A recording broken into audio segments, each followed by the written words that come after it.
Hello, friends. I'd like to begin with the first episode of Mahabharat. भगवान को याद करके पवित्र मन से इस कथा को सुनाया या सुना जाता है। इतनी विशाल है कि पॉसिबल ही नहीं है कि आप सब कुछ बता पाएँ।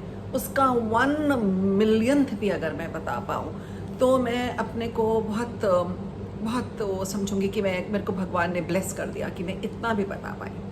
पर महाभारत अचानक से नहीं शुरू हुई कि दोनों तरफ के कौरव और पांडव आए और झगड़ा हुआ और लड़ाई राज्य के पीछे हुई और झगड़ा हुआ और सारी सृष्टि में इतना सब कुछ हुआ। नहीं, ये कथा बहुत पुरानी है। ये देव देवताओं असुर सृष्टि के निर्माण सब की बात करती है।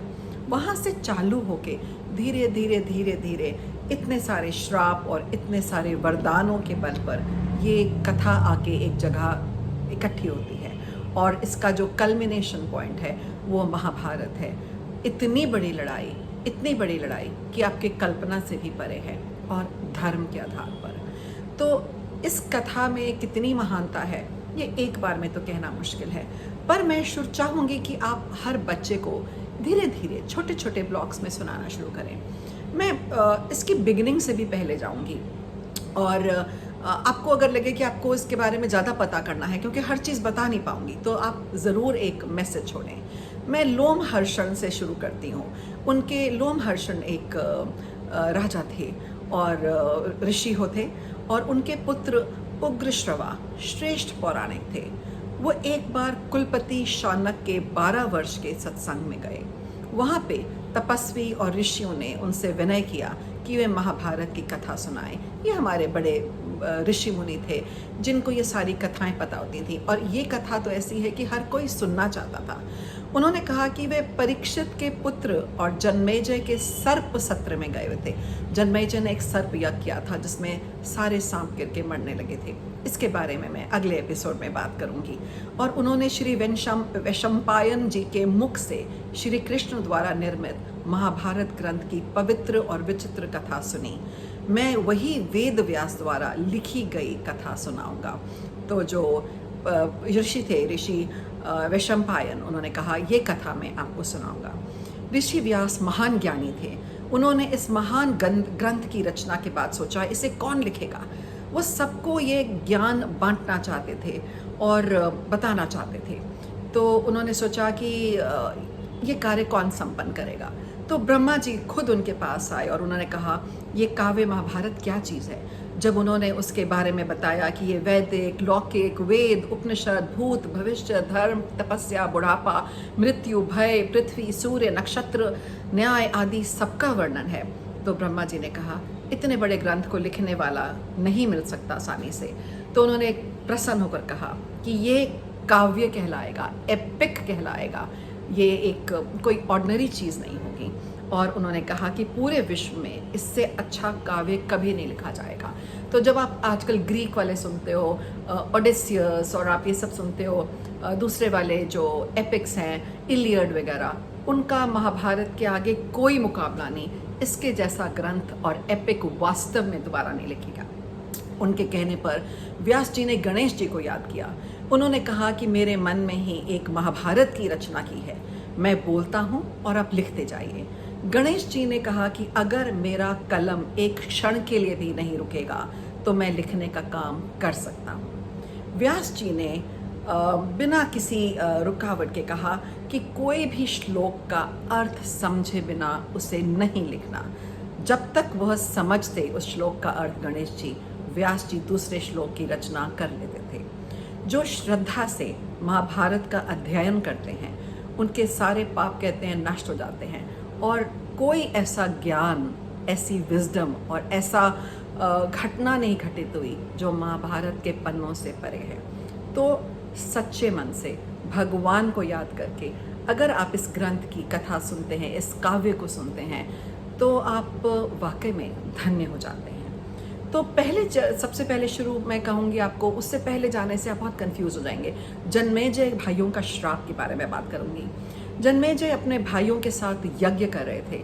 वहाँ पर एक कुत्ता आया और उन भाइयों ने उसे पीटा और वो रोता हुआ अपनी माँ के पास गया और कहा, माँ मैंने वहाँ पे हवन की कोई सामग्री को छुआ नहीं, चाटा नहीं, फिर भी इन्होंने मुझे क्यों पीटा है।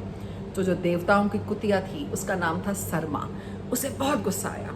उसने जन्मेजय और भाइयों को पूछा कि क्यों किया, तो उनके पास कोई जवाब नहीं था।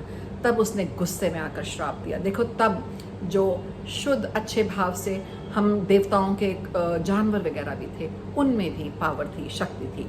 तो उसने गुस्से में आके कहा कि तुम पर अचानक कोई भय आ जाएगा। और शुरू होती है यहाँ से श्राप और वरदानों की कथा, जिसे हम महाभारत कहते हैं। तो सर्पों के जन्म की कथा भी है। सतयुग में दक्ष प्रजापति की 2 बेटियां थीं, कद्रु और विंता। उनका विवाह ऋषि कश्यप से हुआ था। कश्यप ने उनसे प्रसन्न होकर पूछा कि भाई तुम अच्छी पत्नी हो, तुम्हें क्या वरदान चाहिए, कोई भी वर मांग लो। तो कद्रु ने कहा, मुझे 1000 समान तेजस्वी सांप जैसे सांप पुत्र चाहिए, जिनमें बहुत तेजस्वी हों और एक जैसे हों सारे के सारे। समय आने पर कद्रु ने 1000 और विंता ने 2 पुत्रों को जन्म किया। जब उन्होंने विंता से पूछा कि तुम्हें क्या चाहिए, तो विंता ने कहा, मुझे बस 2 पुत्र दें। समय आने पर उन्होंने 1000 अंडों को और विंता ने 2 अंडों को जन्म दिया। तो 1000 पुत्र तो आ गए उनके निकल के, 1000 सर्प, पर विंता के 2 बच्चे अभी नहीं निकले। वो बहुत परेशान हो गई और बहन को देखती थी तो बहुत परेशान थी।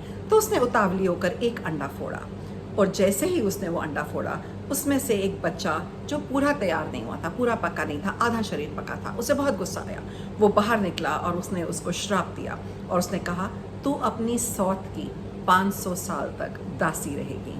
और माँ बहुत घबराई और उसने उससे बहुत क्षमा याचना मांगी। तो उसने कहा कि जो तेरा दूसरा बच्चा है वो तुझे इस श्राप से मुक्ति देगा। तो आप देखें, कहानी आगे बड़ा इंटरेस्टिंग मोड़ लेती है कि ये क्या हुआ। ये बच्चा गुस्से में माँ को श्राप देके फिर श्राप से मुक्ति का भी रास्ता दिखा के आकाश मार्ग से सूर्य के पास चला गया। वहाँ पे वो सूर्य का सारथी बना और उसका नाम अरुण हुआ, ताकि वो जो लालिमा आपको सुबह के आकाश में दिखती है ना, ये उसी आधे जन्मे बच्चे की थी। वो सूर्य का रथ चलाते हैं, उनके सारथी हैं और उनको पूरे आकाश में लेके जाते हैं। और उन पहले पुत्र का नाम अरुण हुआ।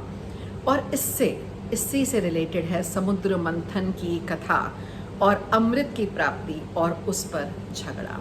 क्योंकि ये कथा बहुत कॉम्प्लेक्स है, तो बहुत सारी चीज़ें मैं इकट्ठी नहीं बताना चाहूँगी, क्योंकि यहाँ से शुरू होगी उसके अगले बच्चे की कथा, और जो गरुड़ थे, और गरुड़ का अमृत मंथन से क्या लेना देना था, और उसके बाद इन सब चीज़ों का आगे जाके महाभारत से क्या लेना देना था। तो मैं छोटे छोटे एपिसोड्स में आपको धीरे धीरे आगे लेती जाऊंगी और बताऊंगी कि इस कथा का क्या महत्व है और ये कहाँ से शुरू हुई। अभी जो मैंने आपको शुरू कराया वंशापायन जी से, वो भी महाभारत खत्म होने के बाद ही उसका बखान कर रहे थे और बता रहे थे कि पहले शुरू में क्या हुआ। तो ये लोगों के मन में इसको लेके बहुत उत्सुकता थी, बहुत ईगरनेस थी और जानने की। आज तक भी ऐसा ग्रंथ और ऐसा एपिक और ऐसा काव्य कभी नहीं बना, ना ही बनेगा। ये हमारे देवताओं का वरदान है, ब्रह्मा जी का वरदान है। तो पूरी श्रद्धा से इस कहानी को हम हर 1-2 दिन के बाद एक एपिसोड डालेंगे और आप समझते जाइए। जब हम महाभारत तक पहुंचेंगे और उसके अंत तक पहुंचेंगे, आपको उसमें बहुत अर्थ और बहुत समझ आने लगेगा। I hope you all enjoy it, and also please encourage your children to follow this episode and the series to make it clear to them कि इतनी महान हमारी पास्ट और ग्लोरियस पास्ट है, और इसको समझें और इसको रिस्पेक्ट करें। So looking forward to your joining me on the next episode also of Mahabharat. So thank you all of you, and do leave your comments.